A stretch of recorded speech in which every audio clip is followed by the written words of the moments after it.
우리가 아버지 에녹 그리고 한 어머니에 관해서 말씀을 나누었는데, 이어서 복된 가정을 이루어가는 부부 또 가족에 관해서 오늘 말씀을 나누어 가겠습니다. 여러분, 하나님의 선물인 이 결혼, 서로가 좋아서 결혼을 했어요. 부부가 되고 가정을 이루었는데도 불구하고 끊임없이 예수를 믿든 믿지 않든 갈등이 일어납니다. 그리고 불행을 느끼면서 살아가는 부부가 적지 않습니다. 전체가 이혼율이 높아가고 또 황혼 이혼이라고 하는 말까지 등장한 지가 꽤 오래되어졌습니다. 왜 이와 같은 일들이 일어나는가? 결혼을 해보니까 이런 불행을 또 이혼을 하는 이유들이 한두 가지겠어요. 쏘갔다, 성격이 달라도 너무 다르다, 능력이 없다, 여러 가지 이유들이 있겠습니다만은, 그럼에도 불구하고 우리는 그리스도인입니다. 이런 안타까움의 근본적인 이유는 하나님의 창조 질서를 무시한 부작용이다. 이것을 놓치면 곤란합니다. 본문은 한 가정이 복된 가정이기 위해서, 사실 가정에 대해서 오늘 이야기하는 본문이 아닙니다. 교회에 대해서 말씀을 하고 있어요. 그런데 교회에 관해서 말씀을 하면서 사도 바울이 부부가 어떻게 해야 할지를 선명하게 가르쳐주는데, 하나님의 창조 질서를 따라라, 이 말씀입니다. 부부 사이에 무슨 창조 질서가 있느냐? 선명하게 있습니다.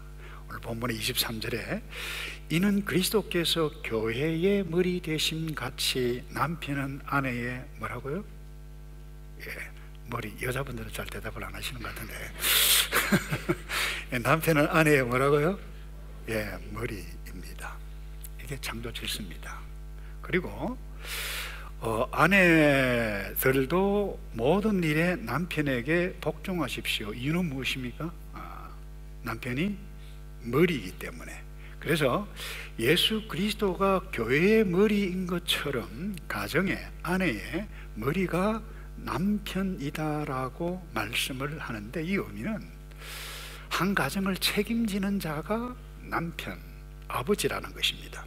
그래서 일반적으로 결혼한 아내가 남편으로부터 기대하는 첫 번째가 안정감이라고 그래요. 두 번째가 애정 표현을 받기를 원한다는 거예요. 세 번째 대화이고, 네 번째는 경제적인 지원, 다섯 번째는 자녀와 가정에 대한 책임을 지는 것이 결혼한 아내가 이 가장인 남편에게 기대하는 것이라 그랬습니다. 아내뿐만 아니라 가족들 또한 마찬가지입니다. 안정감을 느끼고 싶어 한다는 것입니다. 그래서 가정의 머리인 아내의 머리인 남편이 이 역할을 어떻게 해야 하는지, 내가 무엇을 해야 하는지 알아야 한다는 것입니다.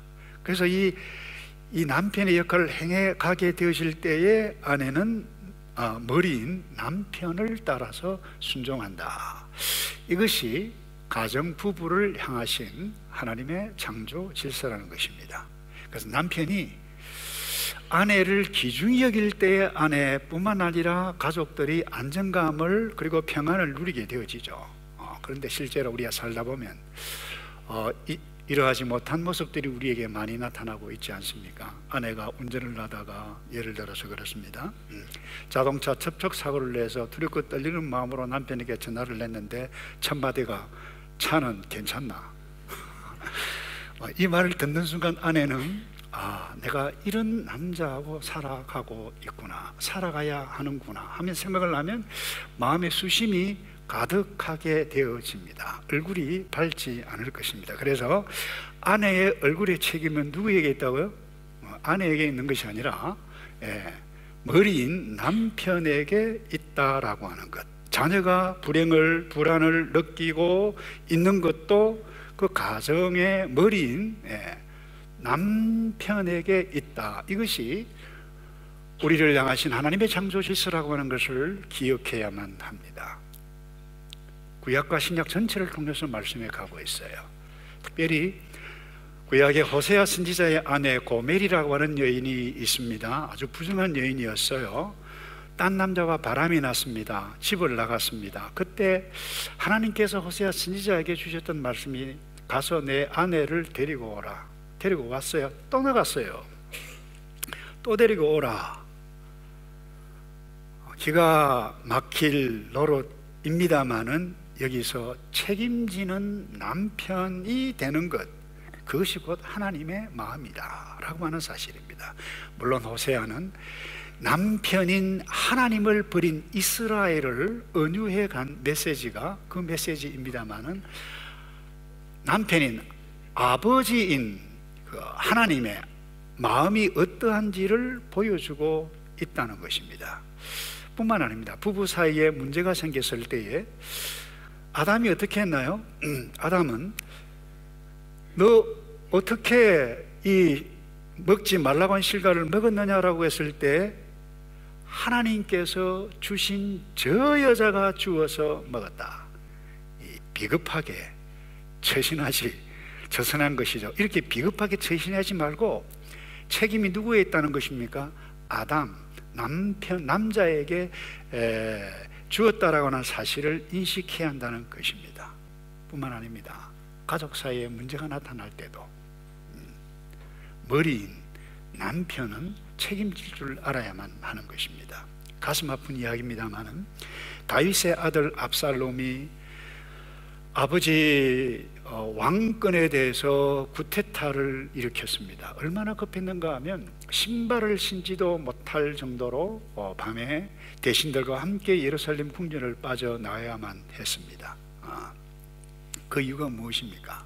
결국 아버지 다윗이 아들 압살롬을 제대로 품지 않고 제대로 훈계하지 않고 머리의 역할을 제대로 하지 않았다, 가장의 역할을 제대로 하지 못했던 책임 때문이었다라고 하는 것을 우리는 부인할 수가 없을 것입니다.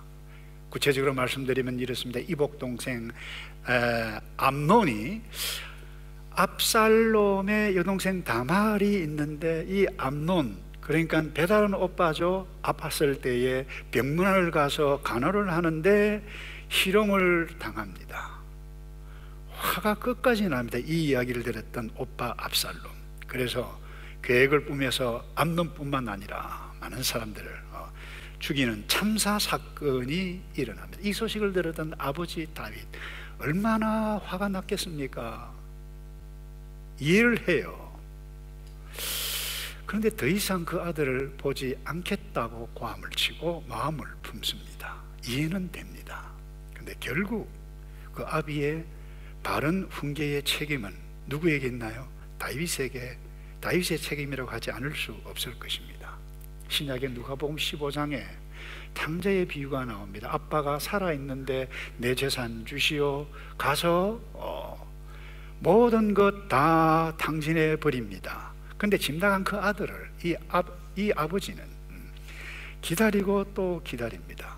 사실 오늘날 여러분의 아들이 이와 같은 일들을 했다, 용납하시겠을까요? 용납할 수 없을 것입니다.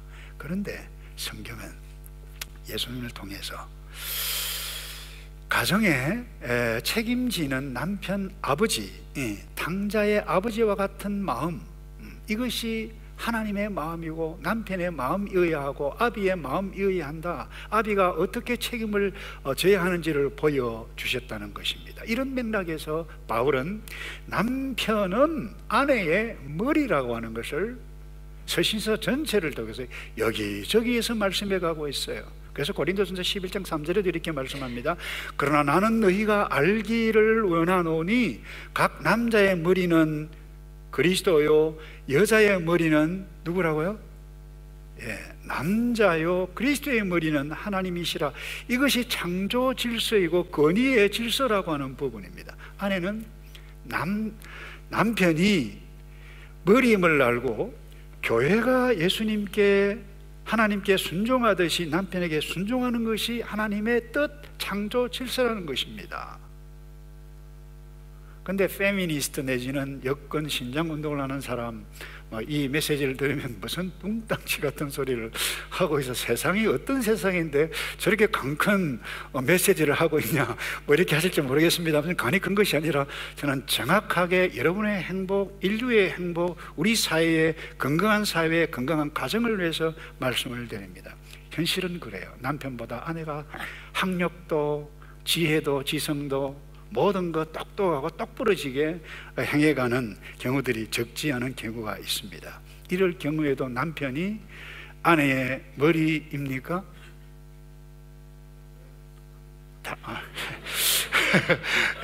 예, 이때는 여자분들이 아멘을 해주면 더 좋을 것 같은데, 예, 아멘뿐만 아니라 정확합니다. 이유는 무엇입니까? 하나님의 뜻이기 때문에, 창조 질서이기 때문에 그렇습니다. 그래서 바울은 또다시 이렇게 설명합니다. 창세기 2장 인간 창조하셨을 때의 순서를 말씀합니다. 남자를 먼저 지으셨다. 그 다음에 여자 하와를 지으셨다. 그리고 창세기 3장에 인간 타락에 대해서도 말씀을 합니다.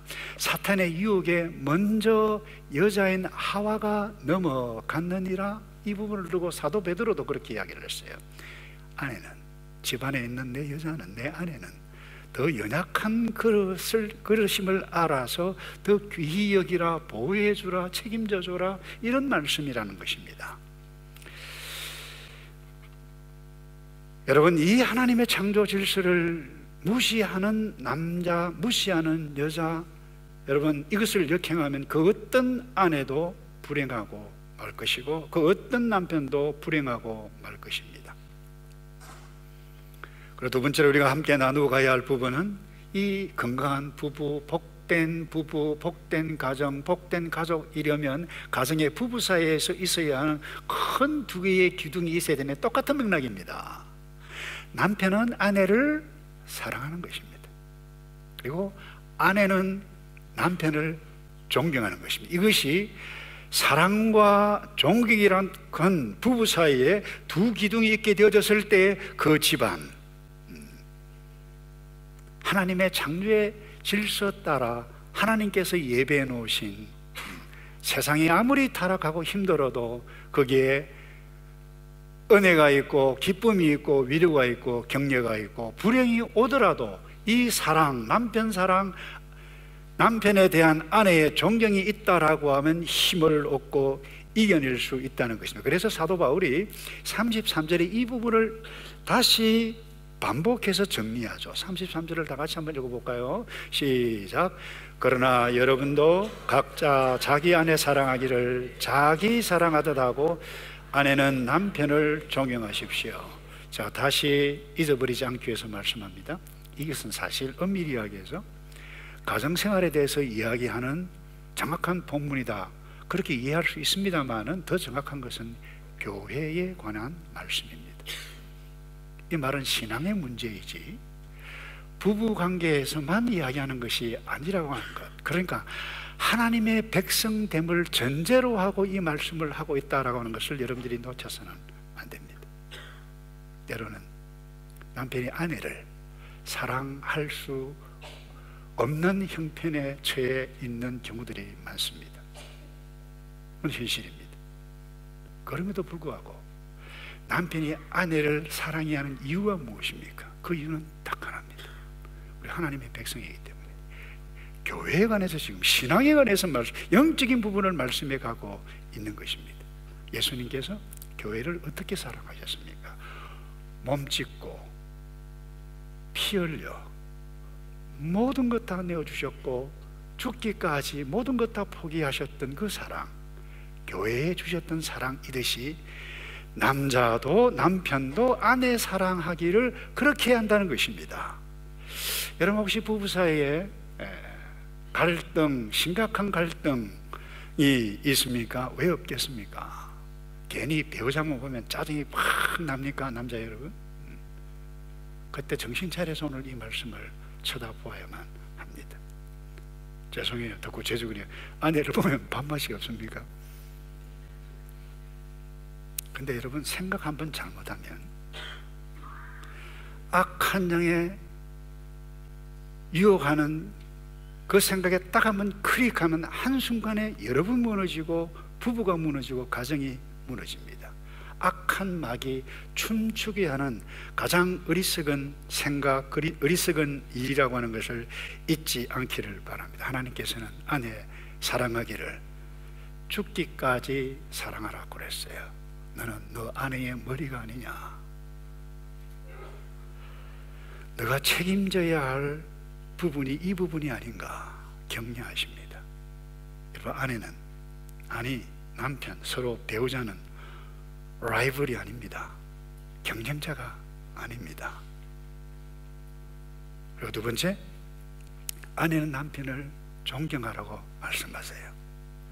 제가 다시 읽습니다. 그러나 여러분도 남편이죠. 각자 자기 아내 사랑하기를 자기 사랑하듯 아내를 사랑하되, 그 다음에 아내는, 우리 여자분들 다 같이 따라할까요? 아내는 남편을 존경하십시오. 예, 이 하나님의 뜻입니다. 그런데 목사님, 참 좋은 말씀이네요. 하나님, 참 좋은 말씀이네요. 그런데 우리 남편 아무리 생각해 봐도 존경할 만한 구석이 눈곱만큼도, 아니 손톱만큼도 없습니다. 어떻게 존경합니까? 그래도 존경해야 됩니까? 존경할 것도 없는데 존경하는 척 하는 것, 그 위선 아닙니까? 이렇게 말할 분도 있을지 모르겠습니다만은 성경 말씀은 정확하게 말씀합니다. 아내는 남편을 존경하십시오. That's all. 그 어떤 조건이 없습니다. 그냥 존경하라는 것입니다. 무조건적인 존경입니다. 남편이 아내를 사랑하는 것도 아가페적인 조건이 없는 사랑일 뿐만 아니라, 아내가 남편을 존경하는 것, 그 조건이 없어요. 이걸 놓치면 곤란합니다. 아마 이 말씀 듣는 가운데 우리 남편, 아이고 참 남편만 생각하면 머리가 아프다라고 하는 생각이 들고, 그야말로 아이고 죄송합니다, 저런 사람이 어떻게 내 남편이 되어졌는가, 이런 생각이 드는 사람이 있습니까? 남편을 업신여기는 마음입니다. 여러분, 남편을 업신여기면 어떤 일이 일어나는 줄 아십니까? 좀 극단적인 성경의 얘기긴 합니다만, 다윗이 하나님을 얼마나 사랑했어요.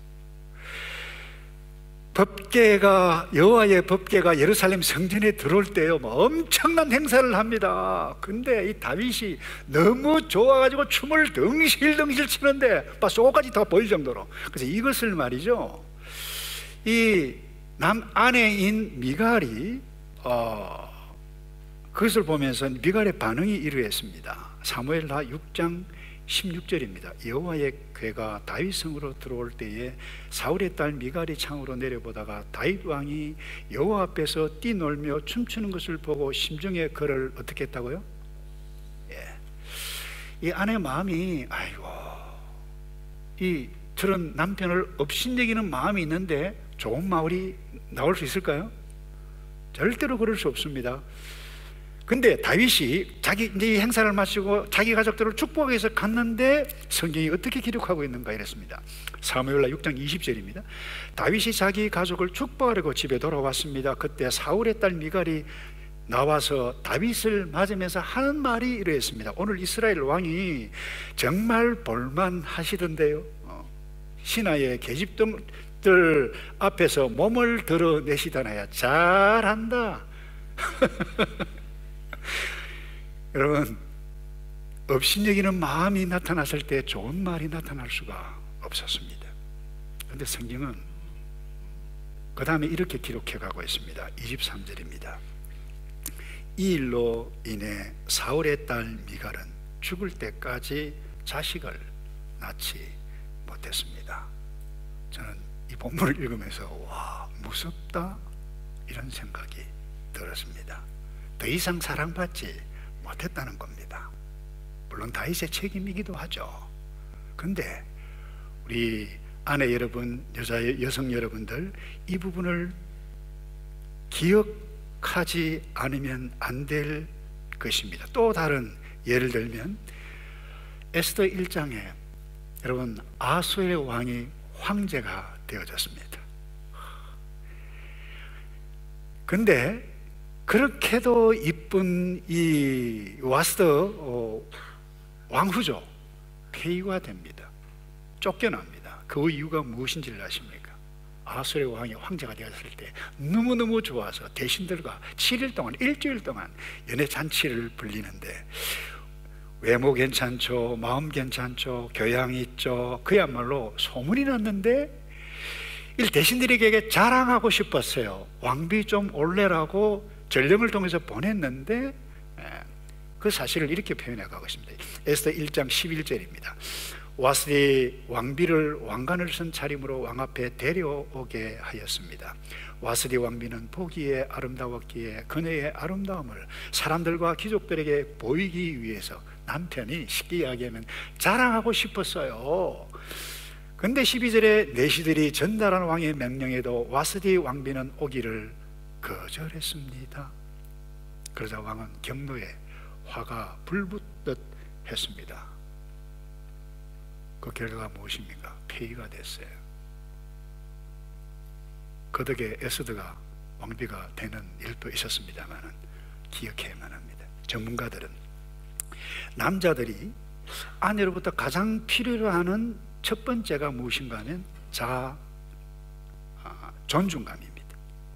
아내로부터 존중받고 존경받는 것이 가장 큰 욕구라는 거예요. 존경받는 것이라는 거예요. 두 번째가 성적인 욕구입니다. 세 번째가 기쁨을 함께 나누는 친구가 되기를 원하는 겁니다. 네 번째, 자랑의 대상이 되는 것입니다.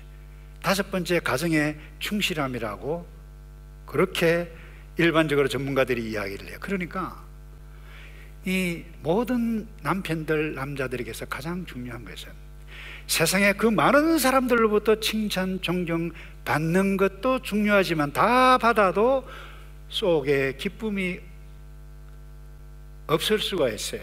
단 한 여자에게로부터 칭찬과 존경을 받지 못하면 누군가요? 아내입니다. 사회, 직장에서 아무리 높은 위치고 그야말로 존중을 받아도 집에 들어왔는데 어떻게 당신은 존경해 주고 싶어도 존경받을 만한 구석이 없어 한마디 듣는 순간 가장 비참함을 느낀다라고 하는 사실을 여러분 놓쳐서는 안 됩니다. 아니, 다른 여자와 눈이 맞아 놀아나는데 존경을 할 수 있나요? 존경받을 구석이 있어야지. 제가 극단적인 예를 들었습니다만 그럼에도 불구하고 이런 상황에서도 처해 있는 경우에도 정말 마음에 안 드는 남편이지만 존경하는 것은 어려울 것입니다. 그럼에도 불구하고 아내를 향한 하나님의 창조 질서 가운데 하나는 그를 존경할 때에 그 남편이 회복될 수 있음을 우리는 믿고 존경하고 힘들지만 또 존경해 가는 것. 다시 이야기합니다. 이것은 부부 사이에서 일어나는 그런 메시지가 아니라고 바울이 이야기를 했습니다. 지금 교회 간에서 이야기합니다. 이 말은 뭐예요? 부부 사이 문제, 부부 사이의 문제로 보면 해결이 결코 나지 않는다라고 하는 부분입니다. 이 신앙의 문제, 교회의 문제, 영적인 부분이에요. 신앙만이 하나님을 믿는, 하나님을 믿고 그분의 말씀을 내게 주시는 그 창조주 하나님을 신뢰하는 사람만이 풀어갈 수 있는 부분이 여기에 있다라고 하는 것입니다. 그래서 남편을 존경하라고 하는 말씀은 나를 지으시고 나를 창조하시고 나를 구원하시고 모든 것 다 내어놓으신 그 아버지 하나님의 사랑이 내게 있기에 그 하나님의 말씀에 순종하는 것이지 남편에게 복종하는 것이 아니라는 겁니다. 그래서 하나님의 말씀에 복종하는 것은 복종할 때에 자연스럽게 이 남편에게 순종, 존경 가능하다는 말씀이에요. 그래서 잠언 12장 4절에 아내에 대해서 이런 말씀을 조언했어요. 독이 있는 아내는 남편의 면류관이지만은 남편을 부끄럽게 하는 아내는 남편의 뼈를 썩게 하는 것과 같다는 거예요. 남편은 뭐를 썩게 한다고요? 예. 여러분, 우리가 배우자든 부모이든 자녀이든 우리가 서로 사랑하고 존경하는 것이, 특별히 부부 사이에 포커스를 두고 말씀을 드리는데, 이 건강한 복된 가정을 세우는 기둥이라 그러는데, 누군가는 남편이 사랑하고 또 아내가 존경, 어떤 의미에서 표현만 달랐지 동일한 메시지라고 볼 수 있을 것입니다. 근데 누가 먼저 사랑하고 누가 먼저 존경을 시작해야만 합니까? 보통 남자들은 자존심이 세가지고 아내가 존경하기 전까지는 절대로 내가 다가가지 않는다. 아내 역시 마찬가지입니다. 남편이 나를 먼저 사랑하기 전에는 절대로 존경하지 않을 거야. 이런 태도이기가 쉽습니다. 여러분, 누가 먼저 사랑하고 누가 먼저 존경해야 할까요? 정답이 뭔가요? 우리 가정에 남편이 먼저 해야지. 뭐 그럴 수 있어요? 정답이 아닐 수 있습니다. 우리의 현실은. 누가 먼저 해야만 합니까? 따라서 합시다. 아무나. 예, 남편이 먼저 하든 아내가 먼저 하든 성숙한 사람이 먼저 하는 것입니다. 성숙한 남편 때문에 아내가 변화되는 일이 일어나기를 축복합니다. 성숙한 아내 때문에 남편이 변화되는 놀라운 일들이 일어나기를 다시 한번 축복합니다. 그런데 어떻게 이 사랑과 존경을 할까요? 한마디만 정리하고 말씀을 마치겠는데, 특히 그래요. 아내가 나는 사랑받고 있지 않다. 남편이 왜 저렇게 매너도 없고 교양도 없고 배려가 없을까? 이와 같은 느낌을 받을 때 어떻게 합니까? 대부분 쉽게 하는 것이 잔소리입니다. 여보, 당신은 어떻게 그래? 어떻게 그럴 수가 있어? 근데 이 말을 듣는 남편은 뭐예요? 그래, 내가 잘못했어. 당신 사랑해 줄게. 이런 남편이 있습니까? 없어요. 어떻게 합니까? 속으로, 아니 저 여자 지금 나를 무시하는 거 아니야? 나는 존경받지 못한다. 이런 느낌을, 이런 생각을 한다고 여러분 생각해 보신 적이 있습니까? 그래서 에머슨 에그리치는 그렇게 했어요. 그와 같은 상황이 만나게 되어질 때 아내가 그렇게 이야기를 하고 그랬어요. 나는 당신이 I 메시지를 사용하라 그랬어요. 당신이 이렇게 할 때는 내가 사랑받지 못한다고 느껴진다. 이렇게 말하는 거죠. 그러면서 내가 혹시 당신을 존경하지 않는 것처럼 당신이 느끼시나요?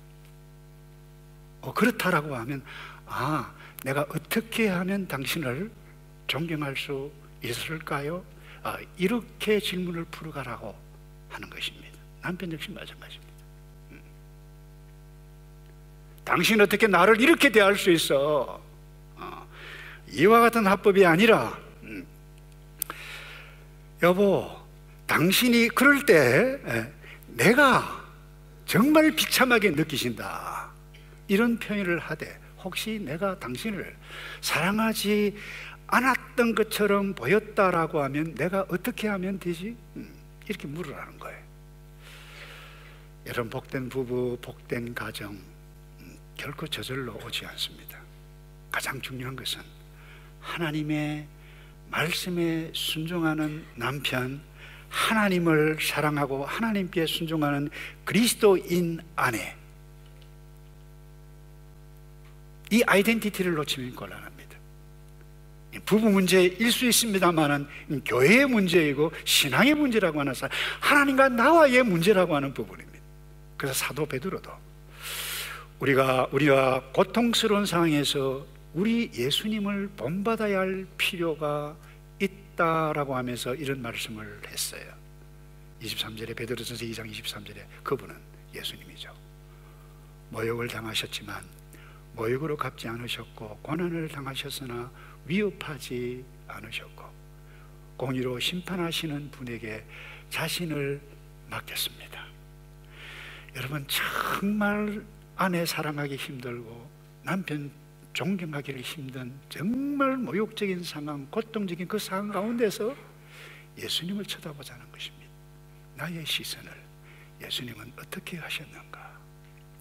예수님은 모든 것을 주께 하나님께 맡겼다 그랬습니다. 우리의 시선을 정말 감당하기 힘든 갈등의 순간이 올 때마다 나의 시선을 이 예수님께 집중하기 시작할 때 새로운 길이 열리게 될 것을 믿고 나아가시는 저와 여러분 되기를 축복합니다. 기도하겠습니다. 예수님 도와주시옵소서. 악한 영이 신자의 가정을 공격해가고 호시탐탐 노력하고 있사온데 악한 영의 영향받아 오늘 사회의 문화의 영향을 받아 어리석은 선택, 어리석은 생각하지 아니하도록 우리를 도와 주시옵소서. 우리가 하나님의 백성입니다. 하나님의 백성으로 하나님 창조주 하나님을 신뢰하며 그분께서 나에게 주신 하나님의 창조 질서, 나에게 주신 사랑과 존경의 말씀을 붙잡고 새롭게 일어서는 우리 모두 이도록 도와 주시옵소서. 예수 그리스도의 이름으로 기도합나이다. 아멘.